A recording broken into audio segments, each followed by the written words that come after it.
सुनेत्रा पवारांचा उमेदवारी अर्ज दाखल करण्यासाठी जाणार आहात का, उपस्थित असणार का? हे बघा, माझा अर्ज भरला जाणार नाही, इथपर्यंत माझी मी भूमिका जाहीर केलेली आहे. सुनेत्रा पवारांच्या उमेदवारीला तुम्ही जाणार का? आम्ही दत्तात्रय भरणे म्हणतात आम्ही विनंती करणार आहे. मी बघू, मी फोन करेन, सांगेल तुम्हाला, दिसेल तिथं किंवा नाही दिसेल. बऱ्या नेत्यांची फोन आले, कोणाकोणाचे फोन आले? मी सांगितलं ना प्रेसमध्ये आता सगळ्यांची सांगितले. सीएम आहेत, डेप्युटी सीएम एकनाथरावजी शिंदे आहेत, उदयजी सामंत आहेत, अगदी धनंजयजी मुंडे आहेत, बर्निमा मात्र प्रत्यक्षात तिथं आलेले आहेत. तुम्ही वारंवार लढायचं म्हणत होता पवारांच्या विरोधात, तिसऱ्या दिवशी त्यांना दुखलं होतं, साऱ्या जनतेला दुखलं होतं, सामान्यांना दुखलं होतं. आज तुमच्यावर दबाव टाकला म्हणून तुम्ही अजिबात नाही. दबाव वगैरे, दबावाला झुगारणारा लक्ष्मण हाके आहे. लक्ष्मण हाके महाराष्ट्राला काय आहे माहित आहे, पण महाराष्ट्राच्या उपमुख्यमंत्री पदावर एक महिला नेतृत्व बसलेलं आहे आणि एका अपघाती दुःखद निधनानंतर बसलेलं आहे. ही भावना आहे ना, त्यामुळं ही निवडणूक म्हणजे अंतिम असं नाहीये ना.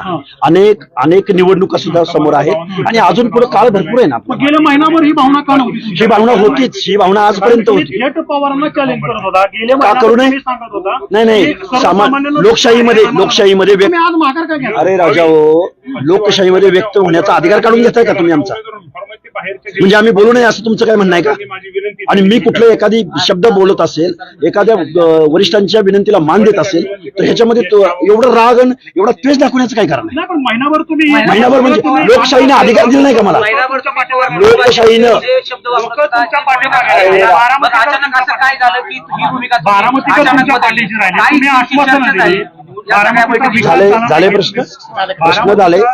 झाले प्रश्न मी आक्रमक बोलू? एक प्रश्न शेवटचा की तुम्ही बारामतीचा विकास झाला ना हे मुद्दे मांडले, प्रश्नच नाही. लोक तुमच्या मी आता म्हणलं का झालाय लोकांना विश्वास दादा हो, मी आता म्हणलं का झालाय? अपेक्षा होती, अचानक युटर्न का? अरे तुम्हीच म्हणताय सहानुभूतीची लाट आहे. हाके साहेब, तुम्ही कसं दोन्ही बाजू तुम्ही बोलताय? प्रश्न असा आहे, तुम्ही आता मुद्दा मांडला ना, सहानुभूती, एक महिला उपमुख्यमंत्री पदावरती बसले, पण तुम्ही वारंवार विधानं केली की ते तिसऱ्याच दिवशी बसल्या, त्यावेळेस कोटा नव्हता का? म्हणजे लोकशाहीत मी व्यक्त नाही व्हायचं? जरूर माझे अधिकार काढून घेतले तुम्ही. अरे अचानक म्हणजे राजकारणामध्ये भूमिका घेत नाहीत लोक. एका कार्यकर्त्याने भूमिका घेतली तर तुम्ही एवढं आरोपीच्या पिंजऱ्यात उभं करताय. महाराष्ट्राच्या देशाच्या राजकारणात लोक युटर्न घेत नाहीत. यशवंतराव चव्हाणांपासून लोकांनी युटर्न घेतलेले आहेत. किती उदाहरणं सांगू तुम्हाला मी? काय दबावाचा प्रश्न येतो कुठं? दबावाचा काय? मी बोललो दबाव आहे माझ्यावर? मी एवढं म्हणतोय की मला रिक्वेस्ट केली, वरिष्ठांनी रिक्वेस्ट केली, निर्णय प्रक्रियेमध्ये असलेल्या, राजसत्तेमध्ये अंतिम पदावर बसलेल्या माणसांनी जर मला कॉल केला असेल, माझे प्रश्न जर काही सुटत असतील, माझ्या डेलिगेशनला ते निमंत्रण देत असतील, तर मी का त्याच्यावर विचार करू नये? तर मी भांडत राहावं अशी तुमची भूमिका आहे? संघर्ष चालू राहील. आमच्या शोषितांचे, वंचितांचे, पीडितांचे जर प्रश्न सुटत नसतील, महाराष्ट्राच्या बजेटरी सेशनमध्ये 0.5% जास्त तरतूद होत नसेल, आम्ही बोलायचं नाही.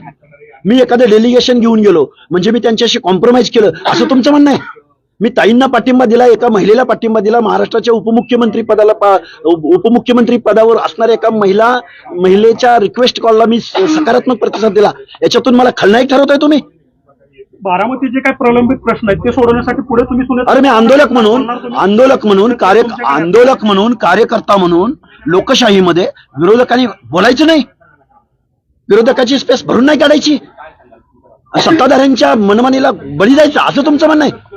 जसं आता सुनेत्रा पवार तुमच्याकडे विनंती त्यांनी केली की बाबा बेनिवडसाठी, तर बारामतीचे प्रलंबित प्रश्न सोडवण्यासाठी तुम्ही पुढे सुनेत्रा पवार आम्ही विनंती करू, अर्ज करू. नाही प्रतिसाद मिळाला, त्या प्रश्नाला न्याय देण्यासाठी आंदोलन करण्याचा मार्ग काय? आम्हाला काय त्यांनी काय बंदी घातली का? कुणी? लोकशाही सिस्टीम पत्रकारांनी समजून घेतली पाहिजे. एखादी मूव केली म्हणजे आरोपी ठरले असं कोणी सांगितलं लोकशाहीमध्ये?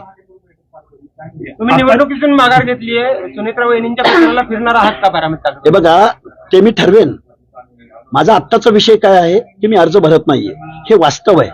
फिरायचं का नाही फिरायचं ते मी सांगेन ना तुम्हाला. मी आंदोलक आहे. माघार घेतली? अरे मी प्रेस कशाची घेतली आता?